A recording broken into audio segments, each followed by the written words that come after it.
Assalamualaikum warahmatullahi wabarakatuh. Perkenalkan, nama saya Arumah Hamidah, analis budidaya perikanan di Dinas Perikanan Kabupaten Karawang. Pada kesempatan kali ini, kita akan belajar mengenai teknik pengelolaan budidaya udang faname, khususnya manajemen kualitas air, manajemen pakan, dan juga sampling. Kegiatan ini dilakukan di Balai Layanan Usaha Produksi Perikanan Budidaya Karawang. Kementerian Kelautan dan Perikanan telah menetapkan udang sebagai prioritas nomor 1 pengembangan komoditas budidaya. Udang faname adalah penyumbang terbesar dari segi produksi dan ekspor.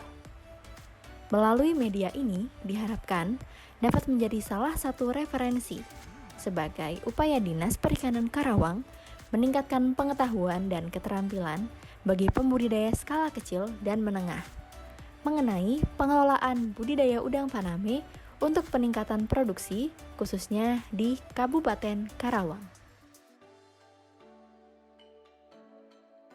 Sebagai bahan pembelajaran, lokus percontohan difokuskan pada budidaya udang faname di BLU PPB Karawang dengan narasumber penanggung jawab produksi udang faname. Selamat datang di tambak BLU PPB Karawang. Sekarang kita posisi ada di Blok A. Perkenalkan diri, nama saya adalah Herinto, orang memanggil adalah Rinto. Tambak udang, teknologi kami lakukan adalah intensif, mulai dari semi intensif juga ada. Jadi berbagai macam teknologi yang kami terapkan. Kebetulan yang ada ini adalah intensif, yaitu bahan tebar 100 yang ada di Blok A. Proses pengelolaan air dari laut hingga dapat digunakan menjadi media budidaya udang faname.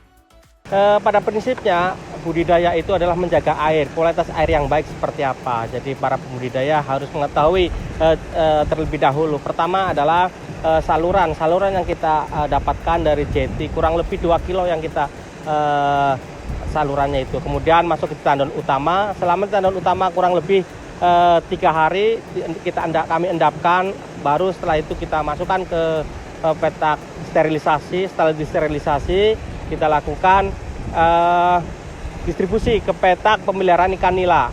Tujuannya di sana supaya vibrio dapat tertekan, dapat terdesak dengan adanya ikan nila tersebut.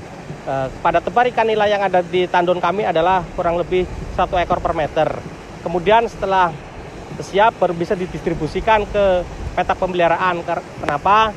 Karena sistem yang kami terapkan adalah running water system. Jadi air itu bergerak. Dalam waktu 24 jam air kita bergerak, pergantian air tidak banyak sebenarnya, hanya 1% per hari untuk setiap satu petakan. Proses persiapan air sebelum benur udang faname siap ditebar. Perlakuan kita sesuai dengan SOP, jadi seperti kalau petak pemeliharaan kita butuh namanya pembuatan POC, pembuatan pupuk organik cair, kita lakukan, kemudian kita fermentasi selama 7 hari.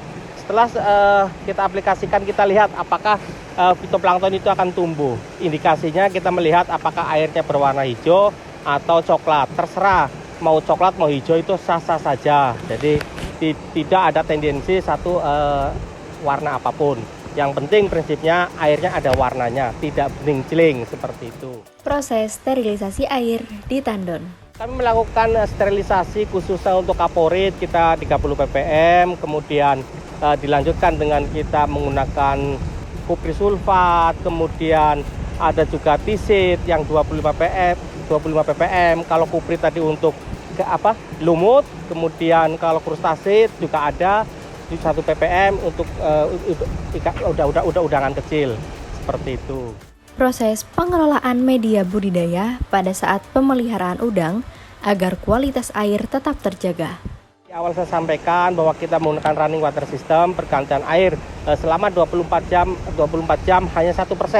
Jadi kita kita alirkan air selama 24 jam. Kemudian kalau sudah itu terjadi, tetapi kalau kita kebutuhan mendesak, memang kadang kita tambahkan lebih banyak lagi seperti itu. Dan manajemen ini pun kita istilahnya tidak saklek ya, manakala contoh cuaca gitu, istilahnya kalau di kami musim dingin, mendiding gitu ya, biasanya suhu di petakan itu kurang lebih 24 sampai 26, biasanya udang itu nggak mau makan. Makanya kadang kita turunkan ke ketinggian air sampai 70 seperti itu. Padahal dari awal kita dari 100, tapi itulah kondisional kondisi untuk ketinggian air. Kita melihat apakah nafsu makan, kemudian respon yang lainnya seperti itu. Pengelolaan dasar kolam dengan teknik penyifonan.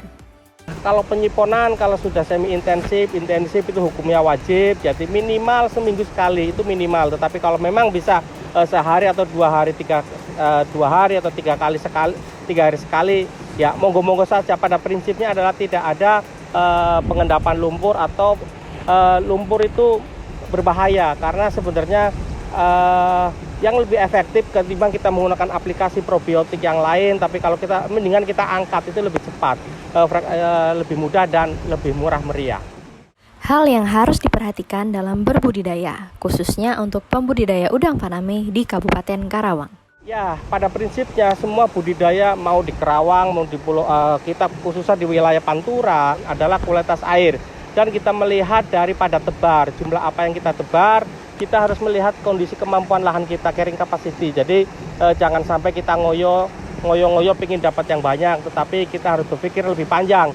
Bagaimana kita mendapatkan sesuatu tetapi lumintu, berkesinambungan, dan orang mengatakan bahwa jadilah petambak yang bijak seperti itu.